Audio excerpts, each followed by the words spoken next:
from Murrow College, Studio A.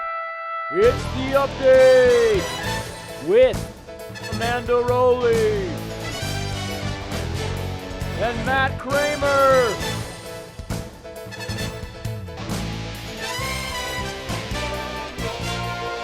Hey there, I'm Matt Kramer. And I'm Amanda Rowley, and this is the update. A blimp-like aircraft advertising for the Romney campaign was forced to make an emergency landing last week. The pilot said that as they were passing over Boca Raton, Florida, they faced strong winds and extreme resistance, forcing them to make an unscheduled crash landing in a field outside of North Perry Airport. If this has any correlation to the current campaign, I guess you could say it's running out of hot air, maybe too many binders full of women, maybe hit a big bird. Handlers at the National Marine Mammal Foundation in San Diego heard mumbling back in 1984 coming from a tank containing whales and dolphins that sounded like two people chatting from far away. People began to take notice when a diver told researchers he heard a male beluga whale telling him to get out. An acoustic analysis revealed the human-like sounds were several octaves lower than typical whale calls. They believe that the whale is mimicking the human voice. That audio comes from a beluga whale named Knock, the whale that researchers say was doing all the talking. It's too bad the story just now surfaced, because historically, when something that big and blubbery talks a lot, it gets its own show. Ugh. Honey Boo Boo represents everything that is shallow and fake in this world. A lot of fake things. Fake hair, fake tans, fake boobs, fake politicians. Wait, that's redundant. But you know what keeps me going through all of it? Every morning when I wake up, I can count on my real eggs and the real ketchup I drench them in. Well, Matt, I don't mean to burst your bubble, but there's been a factory discovered in New Jersey that's been manufacturing subpar ketchup. They're using real sugar instead of high fructose corn syrup. They're calling it Simply Heinz.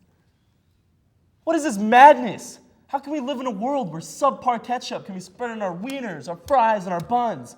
I thought this was America, where we pick ripe tomatoes, throw them out the window, find artificial paste, and mix it with syrup to make a delectable condiment that we know is Heinz ketchup. I will not stand for this. I will stand up to subpar ketchup for the glory of our grillers, our spreaders, and our children. Matt, they shut down the factory. Freedom has won this battle. Carry on, Amanda. We'll be right back after the break. Welcome back to the update. A fishy situation occurred in Southwest Florida when a teacher was injured by a fish, literally a fish that fell from the sky. The fish, identified as mackerel, was nicknamed Mac by the local police department. Mac clammed up when investigators questioned him and refused to give up his accomplices. Students are said to be involved with this unusual attack, while others believe it to be an act of God. However, the injured teacher says he'll take his chances, at least until pigs fly.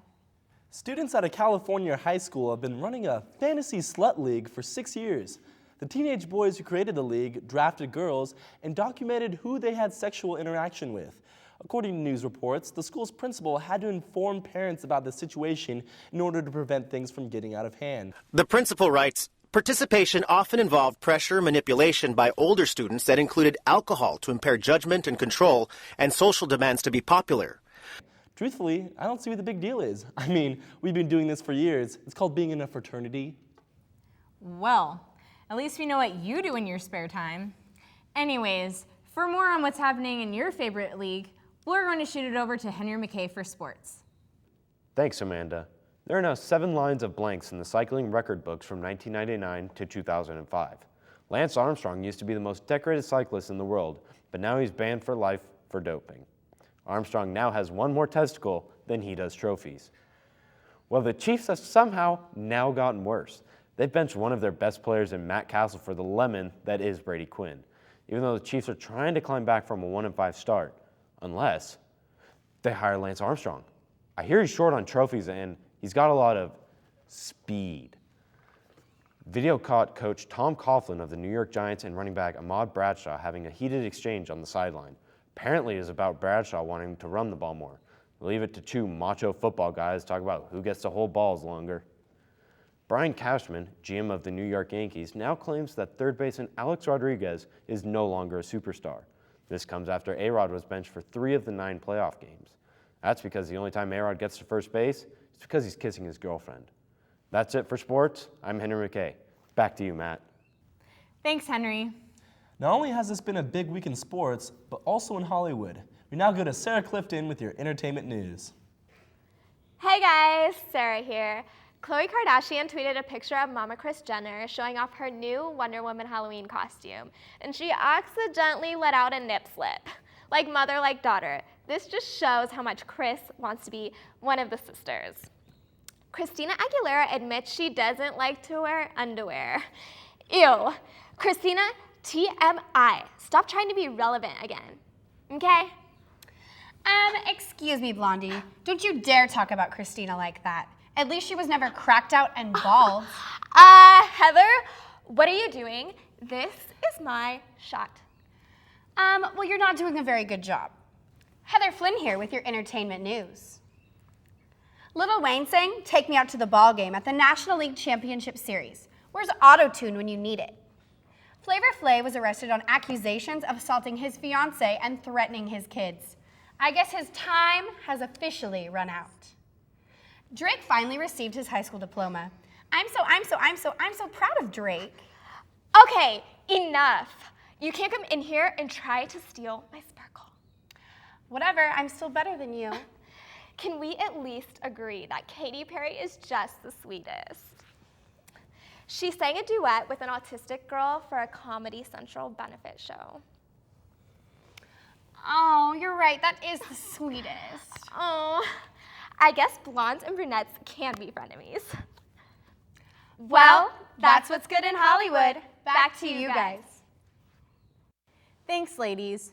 Tragedy has struck in Italy, as the scientists who were previously charged for wrongly predicting the L'Aquila earthquake are facing manslaughter charges after the quake killed more than 300 people.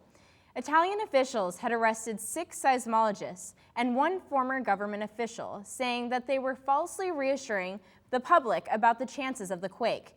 Now that they've been sentenced to 6 years in prison, a hatred for scientists across the globe has been spreading. If I could get a word in. Weatherman, do we have time for this? We always have time. It's Shane Sweeney. Oh my gosh, Shane Sweeney. I was such a huge fan of yours last season. When you said vampire, I laughed so hard. Yes, Amanda, thank you. That is great. But I have more important news to discuss. Oh, of course, Mr. Sweeney. Go right ahead. Well, first of all, I was hoping to clear the air of these false reports and show the audience how natural disasters are usually unpredictable, and how you cannot simply blame these scientists for their acts. Please, pull up the weather. The recent imprisonment of these seismologists alarms me, primarily because I am also like them. I predict the weather, as they predict earthquakes. Yes, but that is completely different from what you, this isn't the same. No. It is literally the same thing. For example, if I were to predict light showers coming in from the west, and yet they came from the north and hit into the east, am I to be imprisoned for that? Well, no, but it's still And not the... if I were to predict hailstorm in Spokane, and yet it turned out to be a sunny day, am I to be sent to jail? Shane, I'm a big fan, but really, Amanda, let me finish. If I were to predict a snow day in Pullman, and all the little elementary girls and boys, and they got their jackets and their cute little sweaters and their sleds, and they were ready to go out and have this day fun in the snow, and it was all for naught because a humble weatherman got it wrong. I didn't know it was going to be sunny. I'm so sorry, boys and girls. Shane, you need to calm down. No, you calm down. You have no idea what it's like. Shane Sweeney, everyone. Let's go to break. Welcome back to the update. A 12-year-old girl took justice into her own hands this past week when a home invasion went horribly wrong. The Oklahoma house was broken into, and the girl quickly called her mother, who instructed her to grab the family gun and hide in the closet. You still have your mom's gun there? Yes, I do. I have it in my hand. Okay, I want you to hang on to the gun. I see a lot of girls on TV that get their house broken into and they turn up missing, and just knowing that that could have happened to me, I was scared. Jeez, this reminds me of a movie. If you let my daughter go now, that'll be the end of it. I will not look for you. I will not pursue you. But if you don't, I will look for you. I will find you. And I will kill you. Apparently, she shot the 32-year-old thief, allowing him to be apprehended by the cops. Well, damn. I guess her Modern Warfare 3 all-nighters finally paid off. She pwned that noob. New research shows that addiction to sex is indeed a mental health disorder, one that can be diagnosed easily and accurately. It is formally called hypersexual disorder and involves much more than enjoying sex a little too much. Here are a few symptoms. A recurring pattern of sexual fantasies, urges, and behaviors lasting 6 months or longer, which are not caused by other issues. A pattern of repeatedly using sex as a way to coping with stress. Evidence of personal distress caused by behavior like interference with work or relationships. So, Amanda, I know we only see each other in the studio, but would you like to cause some interference in our work relationship? Well, that's our show. Hope you enjoyed it. As always, I'm Amanda Rowley. And I'm Matt Kramer. Now here's your moment out of context. In 1989, the Giants were in the World Series versus the Oakland A's. Okay. Hang on. You know, I have to tell you, one of my goals in life, Bethany, one of my goals in life is to make it on YouTube, and I think I just did. I'm on YouTube. Hello to my YouTube friends. How are you? What, am I supposed to go on from here? Hey, Darren, it's raining in San Francisco. It's raining bird crap, if I may say that. Well, look, hopefully we'll get a little rain to wash it off.